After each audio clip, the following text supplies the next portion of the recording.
Western Carolina comes into town on Thursday night, and to understand the catamounts, you got to dive into some cat accounts.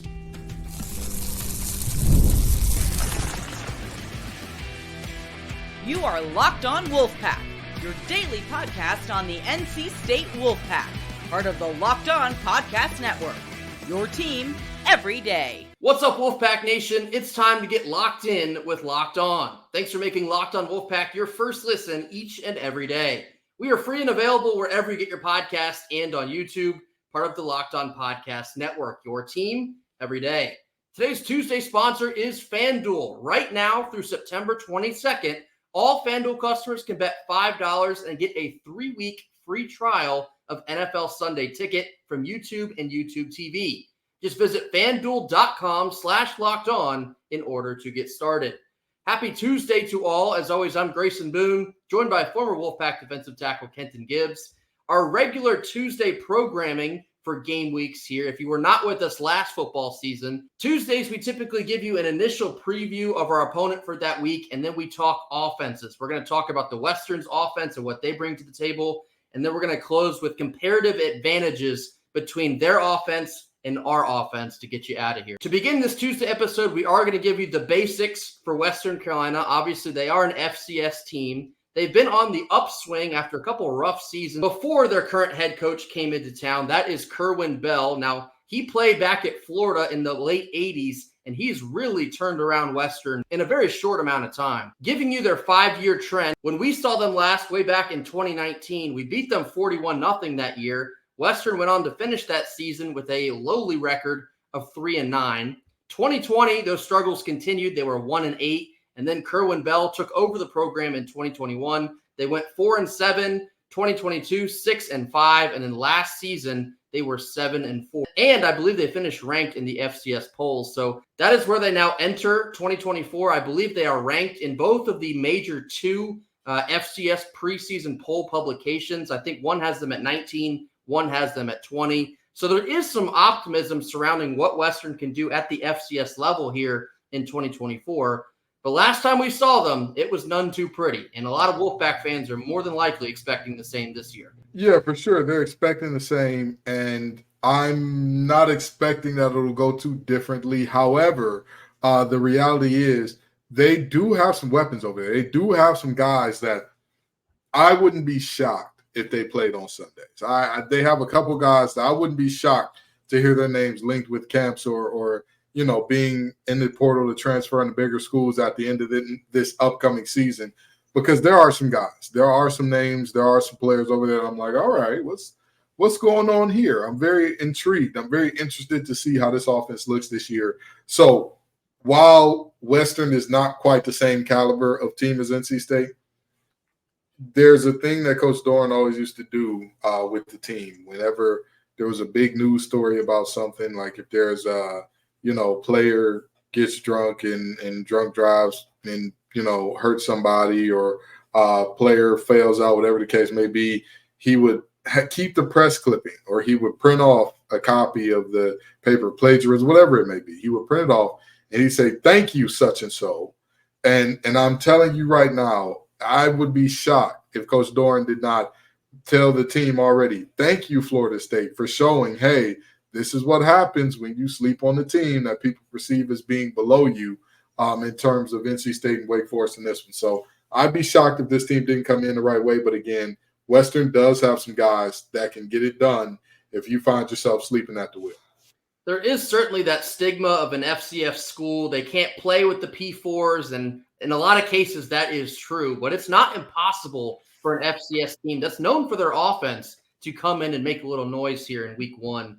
We actually had a common opponent last season with Western Carolina. They too played VMI. Now we beat VMI by a score of 45-7. They actually lost to VMI. It was their last game of the season. They lost by a score of 27-24. But there are a couple disclaimers in discussing this common opponent. So Western played VMI, and they actually lost their starting quarterback, Cole Gonzales, who we'll discuss here in just a second, to injury earlier in that game. Probably the reason that they did lose that game. But we played VMI, and we did not play VMI's starting quarterback in that. I believe it was week 3, and Brennan Armstrong had one of his better games of the season. So it's not exactly transitive to results from last year, obviously, but Western struggling with a VMI team that we dominated, that just gives you that much more confidence heading into this game on Thursday night. In all honesty, it really shouldn't be that close of a game. If NC State comes out and plays their NC State brand of football, the rest is going to take care of itself. But of course, that's why we continue to do the due diligence on Western Carolina. They are an opponent and they are to be taken seriously. And so despite what you think may happen on Thursday night, you can't afford to sleep on anyone this season. Yeah, and on top of Western being the team that, Grayson says the overall trend is improving, they've won more games year over year than they did every year for the past 3.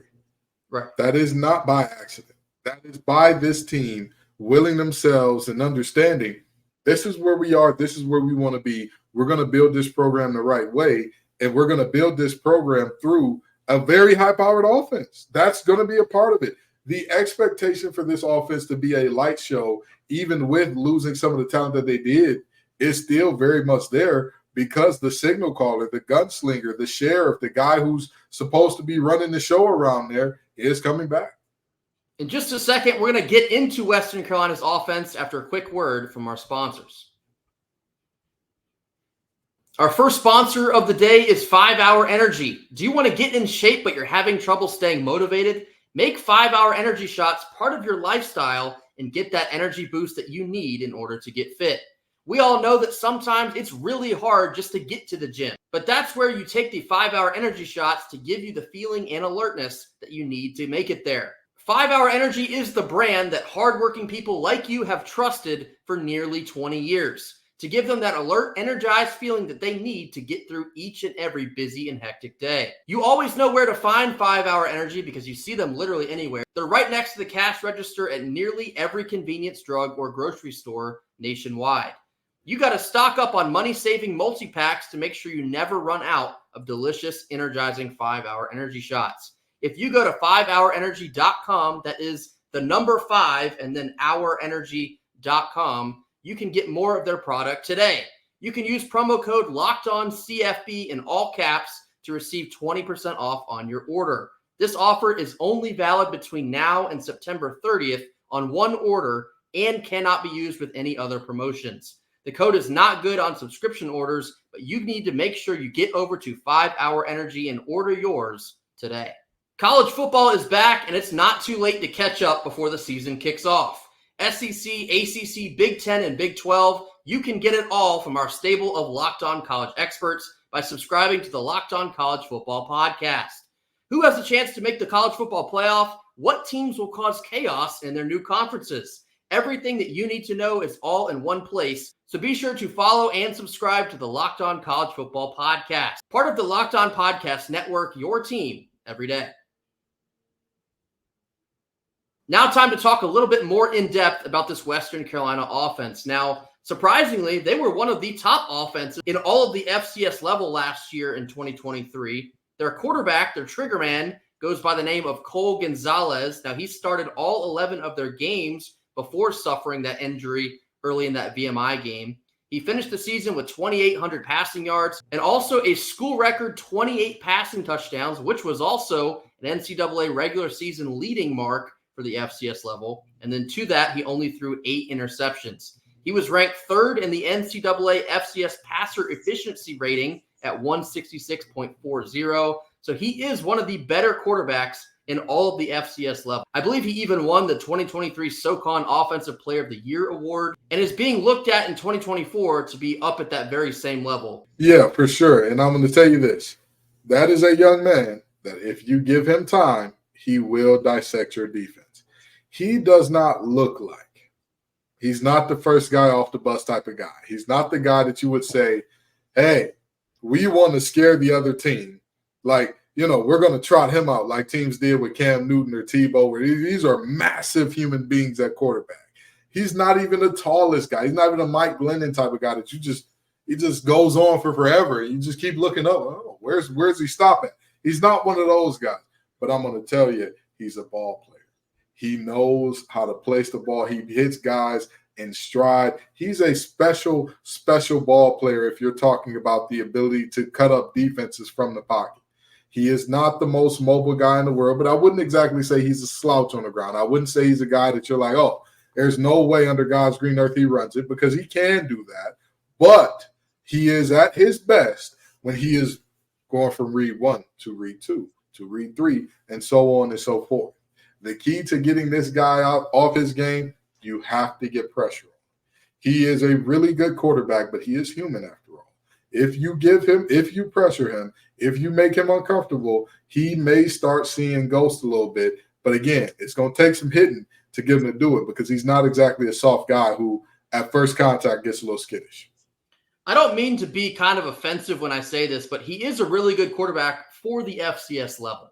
Against a defense like Tony Gibson's, I do expect him to struggle, but I say all that to say, if you do give him enough time, like Kenton was talking about, he has the ability to pick you apart. Like I mentioned, yes. Western Carolina was one of the better offenses at the FCS level last season. They averaged 37.5 points. That leads me into my next point.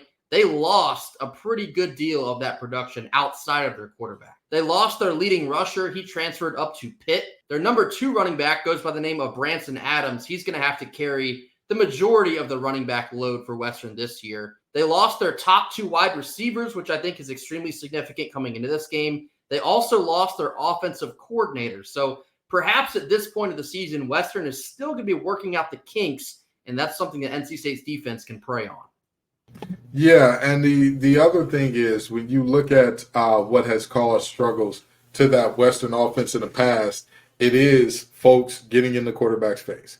Yeah. While Cole Gonzales is a guy that, again, he's not exactly some terrible decision maker. He's not exactly some noodle arm kid, but what he has shown the propensity to do, if you whack him hard enough, he's shown to be a little bit injury prone. I'm not saying go out, put a bounty on a guy's head or anything like that, but just play football, play tough, play hard nose, fly around.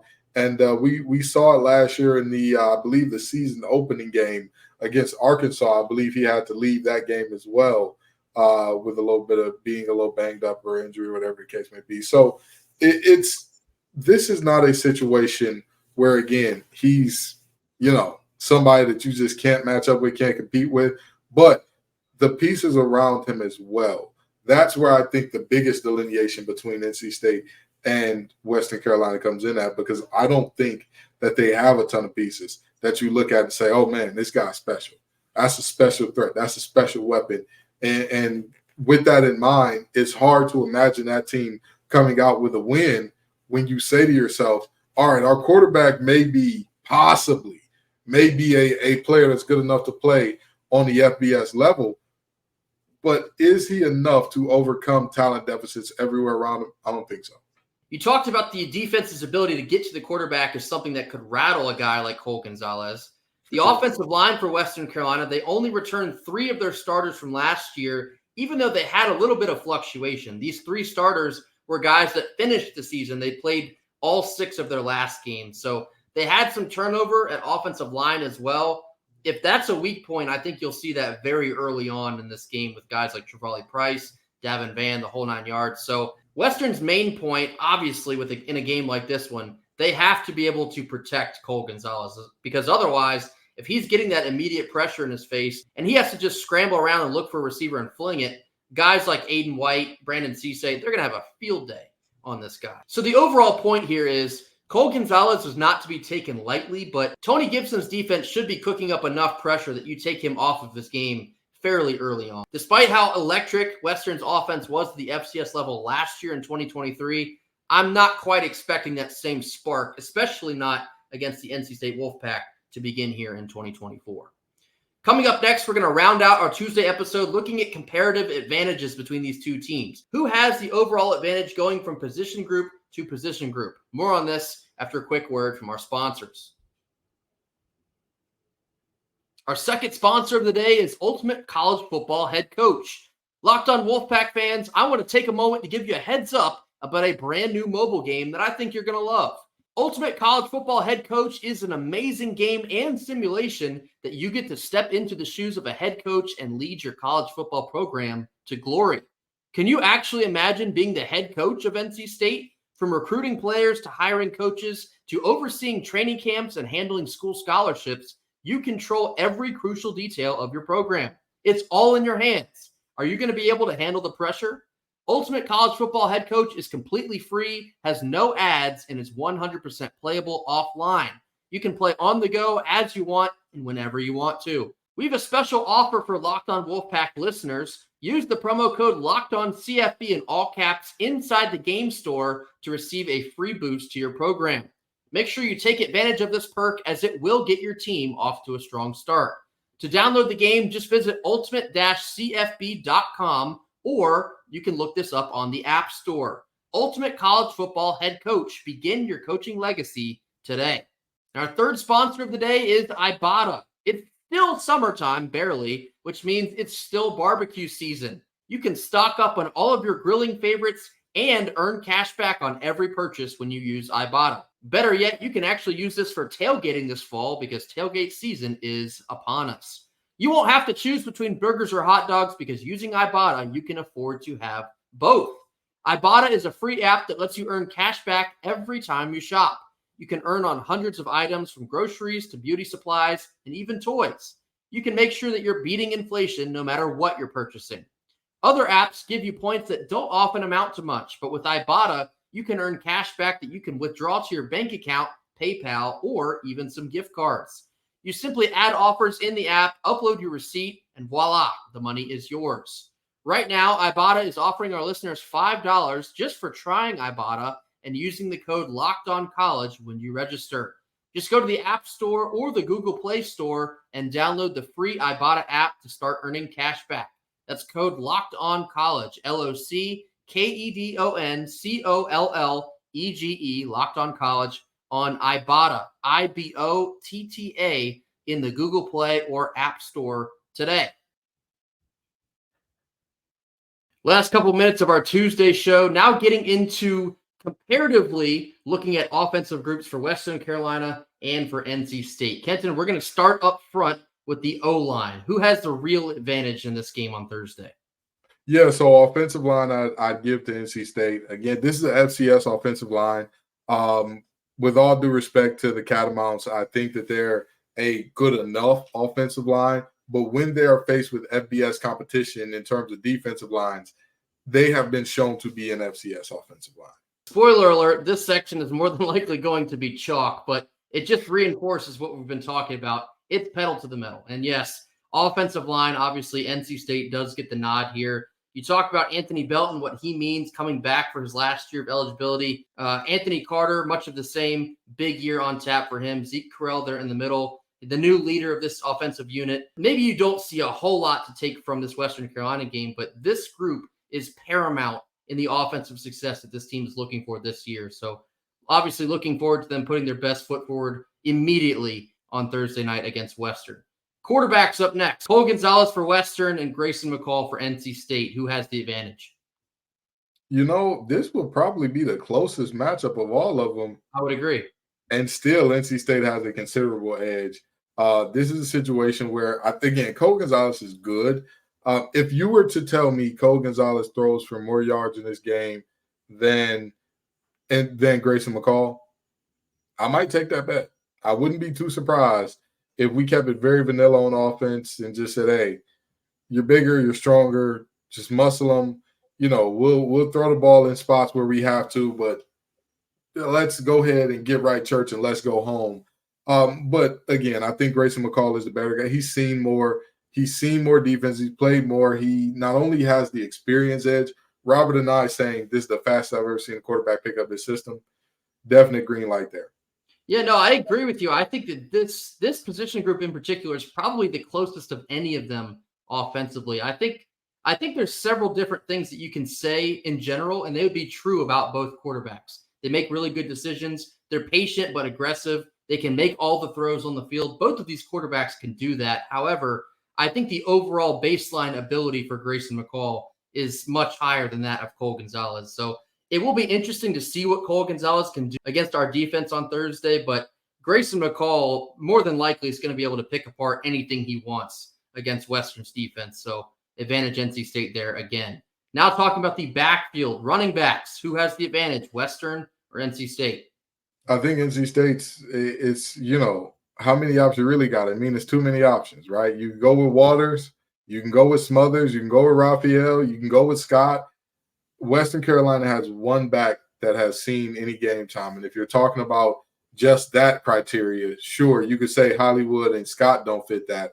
Kendrick Raphael was a very good back toward the end of the year in terms of doing what was expected of him. I mean, it was a situation where him and Waters have both seen time. Waters being an all ACC guy, and Raphael being a guy who was a large part of the offense being what it was last year, particularly with runs like the one against Miami to kind of put that game away.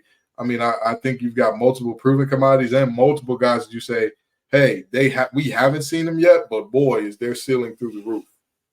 Crazy part about this one is I think if you posed this last year in 2023, Western might have actually taken this category, but here in 24, it's not close. Jordan Waters and the freak athlete that he is, plugging him into this NC State offense, he alone is better than more than likely anything that Western can throw at you. And then you look at Kendrick Raphael and Hollywood Smothers and potentially some Duke Scott in this game in particular. We could end up seeing Duke Scott if the game gets out of hand at a relatively fast rate. So NC State definitely has the advantage in the running back room. I don't know how much Western Carolina will be able to run against NC State in this game, being that our run defense has been a really big strength for us these last couple of years. I don't expect much drop off in that department this year. So advantage NC State in the running back department as well. Finishing this segment up, the wide receivers, advantage Western, advantage NC State. We talked about Western losing their top guys, and NC State not only retains their top guy from last year, they've added weapons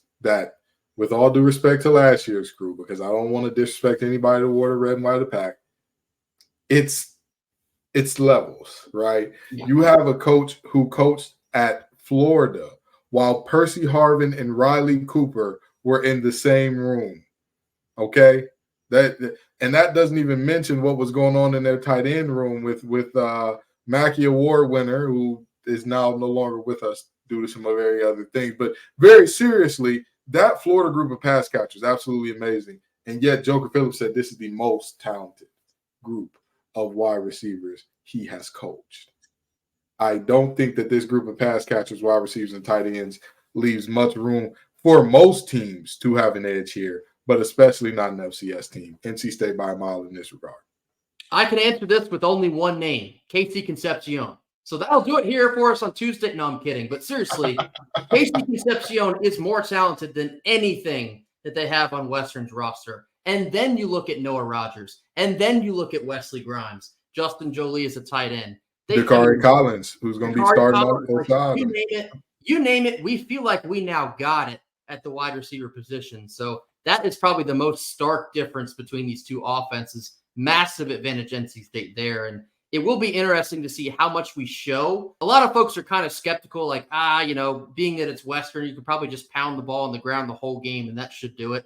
That is probably true. That's more than likely what will happen on Thursday night. But you do want to see some semblance of electricity with McCall and the wide receivers there early on before you move on to Tennessee in week 2. But just reiterates the idea that this game should be NC State taking care of business for 4 straight quarters. It shouldn't be relatively close. If Western scores, to be honest with you, I might expect it to be closer to garbage time. I don't know if we'll shut them out like we did in 2019, because I think Western's offense is better than it was back then. But I think it'll be a very similar plot line, so to speak, in that if Western does score, it'll come very late when we have our backups in the game. So there's a very obvious disadvantage for Western in this game, probably more so offensively than defensively. Speaking of defensively, tomorrow is our defense day. That is regularly what we do on Wednesdays during the season. Be sure to tune back in with us for that. That'll do it for us here on Tuesday. Be sure to hit that like button. Drop your comments down in the comment box. Tell us what you think about your initial impressions of Western Carolina. Feel free to even drop a score prediction if you please. We'll probably share ours on Thursday's episode before we kick off. Let us know any other thoughts that you may have about Western Carolina's offense and what they may try to bring to the table with them on Thursday night in Carter-Finley. Be sure to hit that subscribe button if you have not already, and we will catch you all right back here tomorrow on Wednesday. Until then, go Pack. Go Pack.